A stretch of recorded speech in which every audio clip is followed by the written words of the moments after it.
Hello friends, welcome to our channel. 2024-এ ANM GNM যে পরীক্ষা রয়েছে তাকে উদ্দেশ্য করে আমরা যেটা 2000 কোশ্চেনের প্র্যাকটিস করছিলাম, জীবনবিজ্ঞানের 2000+ কোশ্চেনের, তার আজকে 4 নম্বর পার্ট। আজকের কোশ্চেন নম্বর হচ্ছে 151 থেকে 200 পর্যন্ত। তো প্রথম কোশ্চেন দেখো, জলবাহিত রোগটি হলো ম্যালেরিয়া, প্লেগ, ডেঙ্গু, কলেরা। আর যারা এই ভিডিওটি প্রথম দেখছো, অর্থাৎ আগের ভিডিওগুলো দেখোনি, 1 থেকে 150 পর্যন্ত কোশ্চেন অবশ্যই দেখে নিও। তো জলবাহিত রোগ হচ্ছে কলেরা।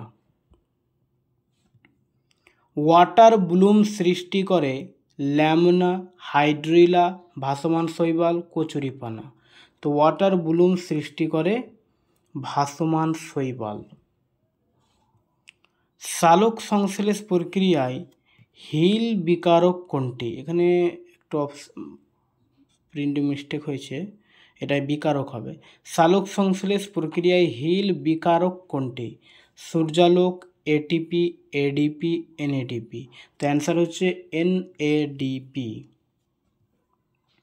রক্ত প্রদানের সর্বজনীন গ্রহীতা কাকে বলা হয়? এর আগে আমরা পড়েছিলাম এর আগের সেটগুলোতে যে রক্ত প্রদানের সর্বজনীন দাতা হচ্ছে ও, এবং এখানে কোশ্চেন রয়েছে গ্রহীতা, তো সর্বজনীন গ্রহীতা হচ্ছে এ বি। সালোক সংশ্লেষের অন্ধকার দশায় কার্বন ডাইঅক্সাইড সংবন্ধনে সাহায্যকারী উৎসেচক হল রিউবিস্কো ডিহাইড্রোজিনেজ, ইস্কো কার্বক্সিলেজ, তারপরে আরইউবিপি অক্সিজেনেজ। তো অ্যান্সার হচ্ছে আরইউবিস্কো, এখানে রিউবিস্কো যেটা রয়েছে অপশান এ। কেমোন্যাস্টিক চলনের উদ্দীপক হলো উষ্ণতা, আলো, স্পর্শ, আলো, রাসায়নিক পদার্থ। কেমোন্যাস্টিক চলনের উদ্দীপক হচ্ছে রাসায়নিক পদার্থ। বন চাড়ালের ত্রিফলকের পার্শ্বপত্রকের চলন এক প্রকারের বৃদ্ধিজ চলন, রসস্ফীতিজনিত চলন, ট্যাকটিক চলন, বলন। তো বন চাড়ালের ত্রিফলকের পার্শ্বপত্রকের চলন হচ্ছে রসস্ফীতিজনিত চলন। স্পর্শের ফলে লজ্জাবতীর পত্রগুলি বন্ধ হতে সাহায্য করে যে কোষ, তা হলো। তো লজ্জাবতীর পাতাকে স্পর্শ করলে পাতাগুলি বন্ধ হতে সাহায্য করে যে কোষ, প্যারেনকাইমা কোষ, উপাদান কোষ, স্নায়ু কোষ, সবগুলি। তো অ্যান্সার হচ্ছে উপাদান কোষ। উদ্ভিদের সংবেদনশীলতার কথা প্রথম বলেন জগদীশচন্দ্র বসু, ডারউইন, ল্যামার্ক, ডকসন ও জলি। তো অ্যান্সার হচ্ছে জগদীশচন্দ্র বসু। উদ্ভিদের প্রকরণ চলন ঘটাবার প্রধান কারণটি হলো উষ্ণতার তারতম্য, কোষের রসস্ফীতি, চাপের পার্থক্য, অক্সিজেনের গাঢ়ত্ব বৃদ্ধি, অভিকর্ষ বলের প্রভাব। তো এখানে অ্যান্সার হচ্ছে কোষের রসস্ফীতি, চাপের পার্থক্য। কোষের শক্তিঘর কাকে বলা হয়? কোষের শক্তিঘর আমরা জানি মাইটোকন্ড্রিয়াকে কোষের শক্তিঘর বলা হয়। প্রোটিন ফ্যাক্টরি বলা হয় রাইবোজোমকে। মাইটোকন্ড্রিয়া আবিষ্কার করেন কে? মাইটোকন্ড্রিয়া আবিষ্কার করেন বেন্ডা। আর রবার্ট ব্রাউন আবিষ্কার করেন কি? নিউক্লিয়াস আবিষ্কার করেন রবার্ট ব্রাউন। কোষ আবিষ্কার আমরা পড়েছি রবার্ট হুক। একটি উদ্ভিদ কোষ সংকুচিত হয় যদি রাখা যায় জলে, কোষ রসের সমান ঘনত্বের দ্রবণে, কোষ রসের বেশি ঘনত্বের দ্রবণে, কোষ রসের কম ঘনত্বের দ্রবণে। তো অ্যান্সার হচ্ছে কোষ রসের বেশি ঘনত্বের দ্রবণে রাখা হলে উদ্ভিদ কোষ সংকুচিত হয়। কোষের কোন অঙ্গাণু প্রোটিন সংশ্লেষের সহিত সম্পর্কিত? আমরা একটু আগে পড়লাম, প্রোটিন ফ্যাক্টরি বা প্রোটিন সংশ্লেষের সঙ্গে সম্পর্কিত হচ্ছে রাইবোজোম। তাই রাইবোজোমকে কি বলা হয়? Protein factory. কোন কোষীয় অঙ্গাণু আত্মঘাতী থলি বলা হয়? লাইসোজোমকে বলা হয় আত্মঘাতী থলি। যার দ্বারা জিনগত সংকেত বাহিত হয় তা হলো নিউক্লিক অ্যাসিড। পরের কোশ্চেন দেখো, এখানে এইচআইভিতে কোন ধরনের নিউক্লিক অ্যাসিড বর্তমান? এইচআইভিতে নিউক্লিক অ্যাসিড হচ্ছে আরএনএ, রাইবোনিউক্লিক অ্যাসিড। কোনটির জন্য ডিএনএ আর আরএনএর থেকে পৃথক, কোনটির জন্য? ডিএনএ আরএনএ থেকে পৃথক। তো শর্করা এবং পিরিমিডিনের প্রকৃতি এর জন্যই ডিএনএ এবং আরএনএ পৃথক হয়। ক্যান্সার প্রতিরোধে ক্রোমোজোমের কোন অংশ দায়ী? Satellite body, telomere, chromatid, centromere. এই কোশ্চিনটা এর আগে আমরা পড়েছি। তো ক্যান্সার প্রতিরোধে স্যাটেলাইট বডি দায়ী। কোশ্চিনটা ডাবল হয়েছে কারণ এর আগের সেটগুলোতে আমরা পড়েছি। ডিএনএতে কোন নাইট্রোজেন বেস অনুপস্থিত? ডিএনএতে ইউরাসিল অনুপস্থিত থাকে, কারণ ইউরাসিল থাকে আরএনএতে। ক্রসিং ওভার ঘটে অ্যামাইটোসিসে, মাইটোসিসে, মিওসিসে, রিজেনারেশনে। তো ক্রসিং ওভার ঘটে মিওসিসে। ক্রোমোজোমগুলি কোষ বিভাজনের কোন দশায় বেমের বিষুব অঞ্চলে অবস্থান করে? মেটাফেজ দশায় বেমের বিষুব অঞ্চলে অবস্থান করে ক্রোমোজোমগুলি। মাইটোসিসের কোন দশায় ক্রোমোজোমগুলি ভি, জে, এল অথবা আই আকৃতির হয়? Prophase, metaphase, anaphase, telophase.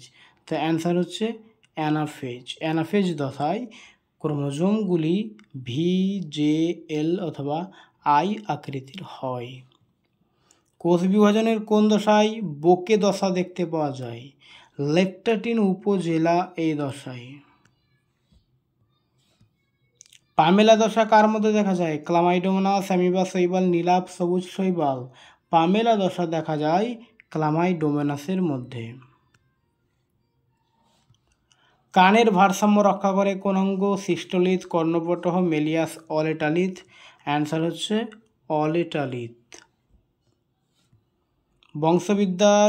বংশগতিবিদ্যার জনককে? Darwin, Lamarck, Mendel, Oparin. আমরা এর আগে অনেকবার পড়েছি কোশ্চিনটা। বংশগতিবিদ্যার জনককে মেন্ডেল।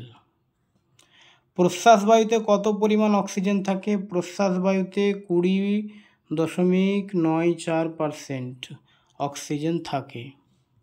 ওয়ারিনিথিন চক্র কোথায় সংঘটিত হয়?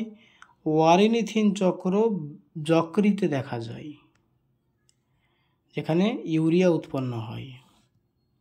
বাস্তুতন্ত্রে বিয়োজক হলো প্রথম শ্রেণীর খাদক, ব্যাকটেরিয়া, মানুষ, উদ্ভিদ। তো বাস্তুতন্ত্রে বিয়োজক হচ্ছে ব্যাকটেরিয়া। পিটুইটারি হলো অন্তঃক্ষরা গ্রন্থি, বহিঃক্ষরা গ্রন্থি, মিশ্র গ্রন্থি, কোনোটি নয়। তো পিটুইটারি হচ্ছে অন্তঃক্ষরা গ্রন্থি। আর মিশ্র গ্রন্থি একটা উদাহরণ অগ্নাশয়। মিশ্র গ্রন্থির উদাহরণ অগ্নাশয়। কোন প্রাণীর রক্তে লোহিত রক্তকণিকা নেই? অর্থাৎ প্রাণীর রক্তটা লাল নয়। তো কেঁচোর রক্ত লাল নয়, অর্থাৎ কেঁচোর রক্তে লোহিত রক্তকণিকা নেই। প্যান হলো একটি জল দূষক, বায়ু দূষক, শব্দ দূষক, মাটি দূষক। তো এখানে অ্যান্সার হচ্ছে প্যান হচ্ছে একটি বায়ু দূষক, এগুলোতে দূষক হবে। ফাইলোড হলো পরিবর্তিত পাতা, মূল, কাণ্ড, বীজ। ফাইলোড হচ্ছে পরিবর্তিত পাতা। বাণিজ্যিক কক নিম্নলিখিত কোন গাছ থেকে পাওয়া যায়? রাবার, ওক, সেগুন, আকন্দ। তো বাণিজ্যিক কক পাওয়া যায় ওক গাছ থেকে। নিচের কোনটি মোলাস্কা এর অধীনে আসে? কচ্ছপ, মুস্কা, স্টিংরসি, অক্টোপাস। তো মোলাস্কা এই জাতির অধীনে আসে অক্টোপাস। মোলাস্কা প্রজাতির অধীনে আসে অক্টোপাস। রেশম তন্তু মূলত কী থেকে তৈরি হয়? কার্বোহাইড্রেট, চর্বি, প্রোটিন, খনিজ। রেশম তন্তু তৈরি হয় প্রোটিন থেকে। সাইকাস এবং পিনাস কোন ধরনের উদ্ভিদ? সাইকাস এবং পিনাস জিমনোস্পার্ম উদ্ভিদ। উদ্ভিদ কোষে ড্যাশ হলো প্রাথমিকভাবে অর্গানেল, যেখানে স্টার্চ, তেল এবং প্রোটিন দানার মতো উপাদান সংরক্ষণ করা হয়। তো লিউকোপ্লাস্ট, যেখানে স্টার্চ, তেল, প্রোটিন ইত্যাদি দানার মতো উপাদান সংরক্ষণ হয় লিউকোপ্লাস্টে। প্রতি ক্রোমোজোমে ডিএনএ অণুর সংখ্যা কত? প্রতি ক্রোমোজোমে ডিএনএ অণুর সংখ্যা 1টি। নিচের কোন ভিটামিনের রাসায়নিক নাম টোকোফেরল? তো ভিটামিন ই এর রাসায়নিক নাম হচ্ছে টোকোফেরল। আর ভিটামিন এ রাসায়নিক নাম কি? রেটিনল। রেটিনল। নিচের কোন ভিটামিনটি অ্যান্টি স্টেরিলিটি নামে পরিচিত?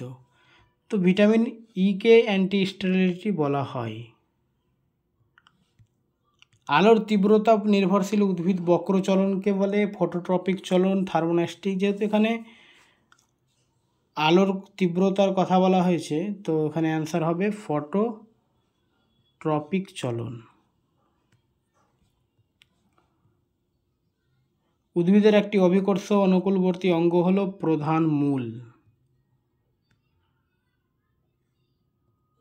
সুন্দরী গাছের শ্বাসমূল মাটির উপরে উঠে আসে। এটি হলো সুন্দরী গাছের শ্বাসমূল মাটির উপরে উঠে আসে। তো এটি হচ্ছে জল প্রতিকূলবর্তী, আলোক অনুকূলবর্তী, অভিকর্ষ প্রতিকূলবর্তী। সবকটি হবে, যেহেতু উপরে উঠে আসছে তো জলের বিপরীতে আসছে, আলোকের দিকে আসছে অনুকূলে, অভিকর্ষের বিপরীতে, সুতরাং সবকটি অ্যান্সার হবে এখানকার। উদ্ভিদের বিটপ অংশ আলোর দিকে বেঁকে যায়, এটি যে ধরনের চলন? তো এটা হচ্ছে পজিটিভ ফটোট্রপিক চলন। পদ্মফুল দিনের আলোয় ফোটেও অন্ধকারে মুজে যায়, এইটি কী ধরনের চলন? তো এটা হচ্ছে ফটোন্যাস্টিক চলন। উদ্ভিদের মূল মাটির গভীরে অগ্রসর হয়, এটি এক প্রকার মাটির গভীরে, অর্থাৎ ফটোট্রপিক, জিওট্রপিক, ন্যাস্টিক। তো অ্যান্সার হচ্ছে এটা জিওট্রপিক, মাটির গভীরে যাচ্ছে। যদি আলোর দিকে যেত তাহলে ফটোট্রপিক হতো। এককোষী শৈবালের আলোক উদ্দীপকের প্রভাবে স্থান পরিবর্তনকে বলা হয় অনুকূল ফটোট্যাকটিক চলন। পতঙ্গের সংস্পর্শে আসা মাত্র সূর্য শিশিরের কর্ষিকায় কী ধরনের চলন ঘটে? পতঙ্গের সংস্পর্শে আসা মাত্র সূর্য শিশিরের কর্ষিকায় কেমোন্যাস্টিক চলন ঘটে, অর্থাৎ রাসায়নিক পদার্থের দ্বারা যে চলনটা হয় সেটা হচ্ছে কেমোন্যাস্টিক চলন। ওকে।